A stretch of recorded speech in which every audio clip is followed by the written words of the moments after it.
இன்றைக்கு பொது காலத்தின் 31ஆம் வாரம் நவம்பர் மாதம் 7ஆம் தேதி வெள்ளிக்கிழமை. இன்று தேவன் நமக்கு தரும் ஜீவ நீர் ஊற்றான இறை வார்த்தைகள் புனித லூக்கா எழுதிய நற்செய்தி இயல் 16 இறை வார்த்தைகள் 1-8. அக்காலத்தில் இயேசு தம் சீடருக்கு கூறியது: செல்வர் ஒருவருக்கு வீட்டு பொறுப்பாளர் ஒருவர் இருந்தார். அவர் தம் தலைவரின் உடைமைகளை பாழாக்கியதாக அவர் மீது பழி சுமத்தப்பட்டது. தலைவர் அவரை கூப்பிட்டு, உம்மை பற்றி நான் கேள்விப்படுவது என்ன? உம் பொறுப்பில் உள்ள கணக்கை ஒப்படையும். நீர் இனி வீட்டு பொறுப்பாளராய் இருக்க முடியாது என்று அவரிடம் கூறினார். அந்த வீட்டு பொறுப்பாளர், நான் என்ன செய்வேன்? வீட்டு பொறுப்பிலிருந்து என் தலைவர் என்னை நீக்கிவிடப் போகிறாரே. மண் வெட்டவோ என்னால் இயலாது. இறந்து உண்ணவும் வெட்கமாய் இருக்கிறது. வீட்டு பொறுப்பிலிருந்து என்னை நீக்கிவிடும்போது பிறர் என்னை தங்கள் வீடுகளில் ஏற்றுக்கொள்ளும்படி நான் என்ன செய்ய வேண்டும் என எனக்கு தெரியும் என்று அவர் தமக்குள்ளே சொல்லிக் கொண்டார். பின்பு அவர் தம் தலைவரிடம் கடன்பட்டவர்களை ஒவ்வொருவராக வரவழைத்தார். முதலாவது வந்தவரிடம், நீர் என் தலைவரிடம் எவ்வளவு கடன்பட்டிருக்கிறீர் என்று கேட்டார். அதற்கு அவர் 100 குடம் எண்ணெய் என்றார். வீட்டு பொறுப்பாளர் அவரிடம், இதோ உம் கடன் சீட்டு, உட்கார்ந்து 50 என்று உடனே எழுதும் என்றார். பின்பு அடுத்தவரிடம், நீர் எவ்வளவு கடன்பட்டிருக்கிறீர் என்று கேட்டார். அதற்கு அவர் 100 மூட்டை கோதுமை என்றார். அவர், இதோ உம் கடன் சீட்டு 80 என்று எழுதும் என்றார். நேர்மையற்ற அந்த வீட்டு பொறுப்பாளர் முன்மதியோடு செயல்பட்டதால் தலைவர் அவரை பாராட்டினார். ஏனெனில் ஒளியின் மக்களை விட இவ்வுலகின் மக்கள் தங்கள் தலைமுறையினரிடத்தில் மிக்க முன்மதி உள்ளவர்களாய் நடந்து கொள்கிறார்கள். ஆண்டவரின் அருள்வாக்கு. கிறிஸ்துவே மக்கு புகழ். உம்மோடு இருப்பதுதான் உள்ளத்தின் வாஞ்சையா, உம் சித்தம் செய்வதுதான் உள்ளத்தின் ஏக்கமையா. உம்மோடு இருப்பதுதான்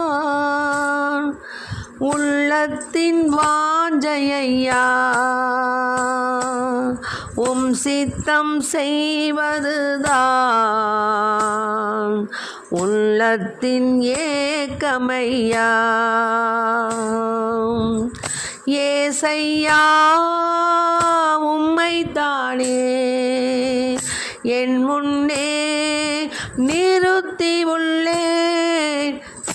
ஏசையா, உம்மைத்தானே என் முன்னே நிறுத்தியுள்ளேன்.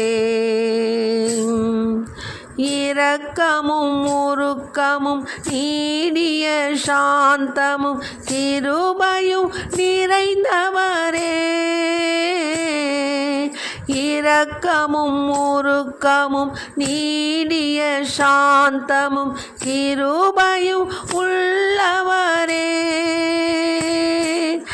என் பாவங்கள் உம்மிடத்தில், என் பாவங்கள் உம்மிடத்தில் ஒப்படைக்கின்றேன். மன்னியும். உம்மோடு இருப்பதுதான் உள்ளத்தின் வாஞ்சையா, உம் சித்தம் செய்வதுதான் உள்ளத்தின் ஏக்கமையா. இன்றைக்கு நம் தேவன் தரும் ஜீவ நீரூற்றான இறை வார்த்தைகளை கேட்டோம். அதாவது விவேகமுள்ள அந்த ஊழியக்காரன் அவன் ரொம்ப நல்லத்தனமாக இல்லை. அவன் ரொம்ப தலைவனுக்கு விரோதம் செய்கிறான் அப்படின்னு தலைவர் அவன் மேலே சந்தேகப்பட்டதுனால, நீ என்ன பண்ணு, உன் பொறுப்பெல்லாம் என்கிட்ட ஒப்படைச்சிட்டு போ, இனிமேல் நீ ஒன்றுமே செய்ய வேண்டாம் அப்படின்னு சொல்கிறார். ஆனால் அவன் என்ன செய்கிறான்? விவேகமாக 100 வாங்கினவனை 50ன்னு எழுத சொல்கிறான். இன்னொரு 100 மூட்டை கோதுமை வாங்கினவனை 80ன்னு எழுத சொல்கிறான். ஆக நம்முடைய அன்றாட வாழ்விற்கு பொருத்தமான சிந்தனைகள் தான் இந்த வாசகங்கள். வாழ்வில் வெற்றி பெற பல்வேறு நெறி மீறல்களும் தெரிந்தே செய்யும் தவறுகளும் நம்மில் இடம்பெறுகின்றன. இவை அனைத்தும் சுயநலத்தை பாதுகாக்கும் வழிமுறைகள். இந்த உலக வாழ்வை சுகமுடன் வாழ நாம் ஈடுபடும் தவறான வழிமுறைகளில் நாம் காட்டும் ஆர்வத்தை நம் எதிர்கால நிரந்தர மோட்ச வாழ்வுக்காகவும் நாம் காட்ட வேண்டும். புனித பவுலடியார் சொல்றாரு, தன் வாழ்வை இயேசுவின் சிலுவையோடு இணைத்து கொண்டவர். அதன் விளைவாக அவர் அனுபவித்த துன்பங்கள் பல. ஆனால் நமது சுயநலங்கள் மிகுதியாகி நமது கிறிஸ்துவ வாழ்வு தாழ்நிலைக்கு வரும்போது நாம் இயேசுவின் சிலுவைக்கு விரோதிகள் என்கிற எண்ணத்தை நாம் மனதில் கொள்ள வேண்டும். ஆகவே நாம் தக்க காலத்தில் இறைவனுக்கு ஏற்புடைய பிள்ளைகளாக வாழ அவரிடம் வரம் கேட்போம். மேலுமாக உத்தரிக்கிற ஆன்மாக்களுக்காக நாம் செய்யக்கூடிய தீர்மானங்கள், நம்மால் முடிந்த அனைத்து வகையான தானங்களை செய்யணும். நம் வசதிக்கு தக்கவாறு பலி பூசைகளை ஒப்பு கொடுக்கணும். நம்மால் இயன்ற அளவு பலி பூசைகளில் பங்கெடுக்கணும். நம்முடைய அனைத்து வேதனைகளையும் துன்பங்களையும் உத்தரிக்கிற ஆன்மாக்களின் மீட்பிற்காக ஒப்பு கொடுப்போம்.